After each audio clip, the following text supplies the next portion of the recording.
السلام عليكم ومرحبا بكم في فيديو جديد. ان شاء الله تكونوا كامل بخير وعلى خير، وان شاء الله تكونوا فرحانين ومهنيين وانتم تشوفوا في الفيديو.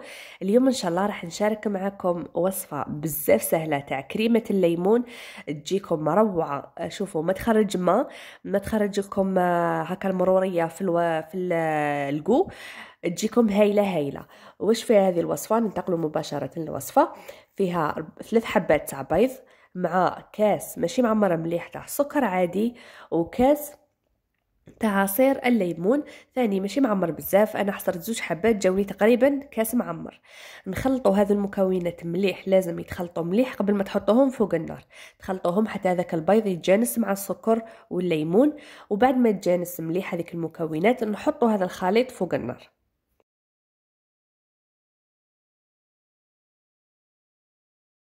وهنا يا خياتي حطيتها فوق النار تكون متوسطه حتى القليله، ما تزيدولهاش للنار حتى تنحرق لكم، وخلوها تثقل في غرضها مع التحريك المستمر. خلطوا باستمرار حتى تثقل لكم الخليط ويولي لكم بهذا القوام. بعد ما يثقل ضيفوا ملعقه كبيره تاع مارغرين وخلطوها حتى تذوب كامل وتتجانس مع الخليط.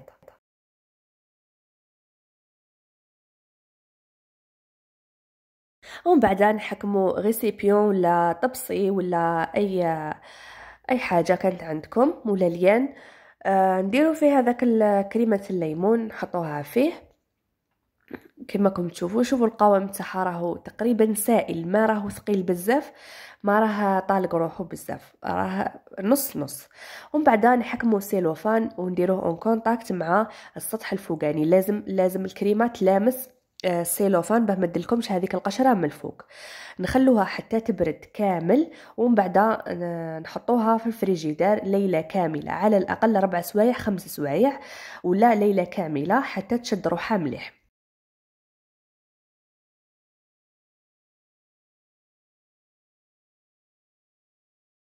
هنايا كنت جبتها من الفريجيدار، انا ما خليتهاش ليله كامله، خليتها تقريبا واحد 4 سوايع ولا 5.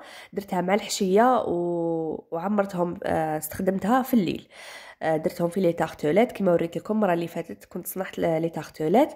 روحوا شوفوا الفيديو، هذا الفيديو تابع للفيديو السابق. المهم خياتي، هنا بعد ما خلطتها غير شويه، قد ما طلقت روحها شويه، راح نعمرها في لابوش ونبدا نعمر بها لي تارتولات تاوعي. كما راكم تشوفوا هذا هو القوام تاعها، راح تجي هايله. مام الكو تاعها ما فيش هذاك المروريه، وما تطلق لكمش الماء. كما راكم تشوفوا انا ما طلقت لي لا ما لا والو، راح تجي بزاف هايله. اللي عشاق الليمون اعتمدوا هذه الوصفه، راح تعجبكم بزاف وتولوا اشاك فوا تحضروها. ومام هذاك البيض اللي تخاف من البيض ولا راك راح طيبيه فوق النار، ما راح تقعد لا ريحه تاعو لا الذوق تاعو لا والو اللي خافوا من البيض. بالعكس، هذه هي الوصفه الناجحه كامل في الوصفات اللي جربتهم. هذه هي الطريقه الصحيحه واللي تجيكم بزاف بنينه. ما تخافوا من والو، لا من ريحه البيض لا من الذوق تاعو، ما يبانش كامل في الوصفه. المهم خياتي، هنا راني نعمر في لي تارتولات كما راكم تشوفوا بهذه الطريقه. عمرتها هكا بطريقه عشوائيه. وكنت مقبل محضره المورينغ تاعي، درت فيها 2 بياض البيض مع 3 مغارف تاع السكر عادي، وبديت نطلع فيها بالباتور ومع قرصه تاع ملح.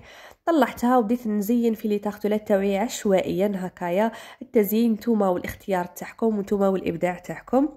راح يجوا بزاف بنا لي تارتولات. لاباط ثاني جات روعه. اللي ما شافتش الفيديو السابق تروح تشوفوه وتجرب الوصفه، ما فيهاش بزاف مقادير. وصلنا لاخر الفيديو حبيباتي، ما تنسونيش بلايك للفيديو وكومنتير شباب كيما نتوما، هكا بدعموني شويه وتشجعوني. على بالي بلي لي فيديو تاعي ما مش يطلعوا بزاف، ولكن هذيك الاقليه اللي تشوف لي فيديو تاعي ان شاء الله تستفاد، وعلى الاقل تدي فكره من الافكار اللي راني نستفاد انا ثاني منهم. وما يبقى لي نقول لكم غير تهلاو في رواحكم، دمتم في رعايه الله وحفظه.